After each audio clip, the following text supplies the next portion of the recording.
নগাঁৱৰ হোটেলত মুকলিকৈ বিক্ৰী নিষিদ্ধ মাংস।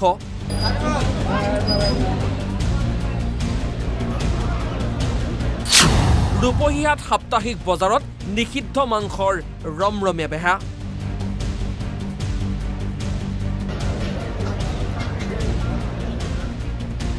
এই দৃশ্যসমূহ চাওক, কোনো লোকঢাক নাই, সকলো মুকলিভাৱে চলিছে। হোটেলত বিক্ৰী হৈ আছে নিষিদ্ধ মাংস। নিষিদ্ধ মাংসৰ জুতি লৈছে গ্ৰাহকে।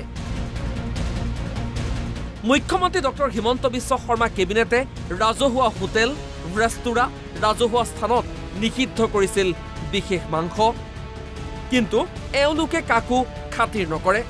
মুখ্যমন্ত্ৰীৰ নিৰ্দেশনাক প্ৰত্যাহ্বান জনাই মুকলিকৈ চলাই গৈছে নিষিদ্ধ মাংসৰ ৰমৰমীয়া বেহা। ৰূপহীহাট আঞ্চলিক পঞ্চায়তৰ অধীনত চলা বুধবৰীয়া বজাৰৰ হোটেলত মুকলিকৈ বিক্ৰী নিষিদ্ধ মাংস। কাৰ্যালয় এৰি মাচুল সংগ্ৰহত ব্যস্ত পঞ্চায়তৰ কৰ্মচাৰী। অৱশেষত ঘটনাৰ উমান পাই বজাৰখনৰ হোটেলে হোটেলে অভিযান চলায় আৰক্ষীয়ে।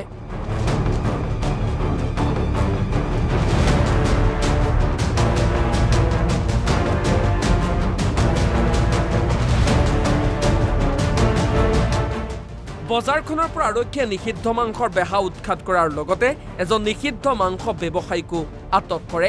জব্দ কৰে নিষিদ্ধ মাংস বিক্ৰীত ব্যৱহৃত বাচন বৰ্তনো।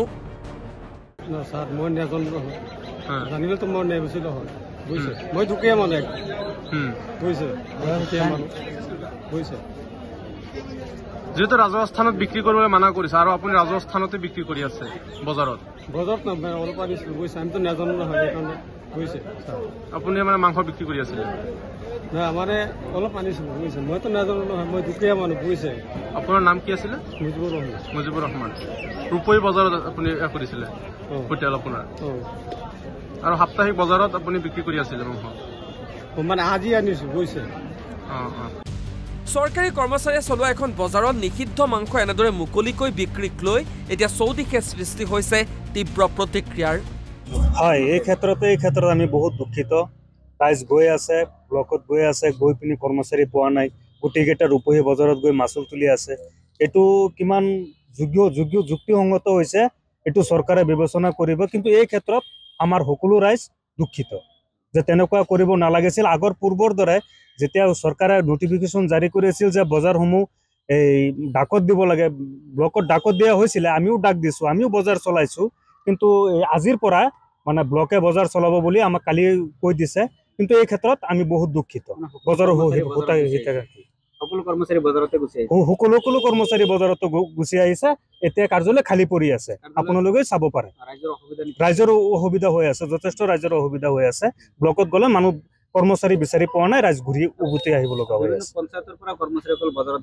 নিশ্চয় নিশ্চয় গৈছে, তেওঁলোকেও গৈছে, বজাৰত চান্দা উঠাবলৈ গৈছে। কিন্তু এই ক্ষেত্ৰত আমাৰ মানে সচেতন মহল বা ৰাইজ দুখিত। নাই, এই ক্ষেত্ৰত আমি আহ্বান জনাম যে পূৰ্বৰ দৰে যেতিয়া বজাৰ প্ৰত্যেক মংগলবাৰে বজাৰ ডাক হৈছিলে, ডাকত দিছিলে, বজাৰৰ হিতাধিকাৰীসকলে বজাৰ ডাকত লৈছিলে, লৈ পিনি তেওঁলোকে বজাৰ কমিটিয়ে বজাৰ চলাইছিলে। কিন্তু আজিৰ ক্ষেত্ৰত কিন্তু এনেকুৱা কৰাতে আমাৰ মানে মনত মানে বহুত দুখ লাগিছে যে এনেকুৱা কৰিব নালাগিছিল, কিন্তু তেওঁলোকে কৰিছে, এইটো চৰকাৰে নিশ্চয় বিবেচনা কৰিব। লাওখৰ পৰা আব্দুল হান্নানৰ ৰিপৰ্ট, NB নিউজ।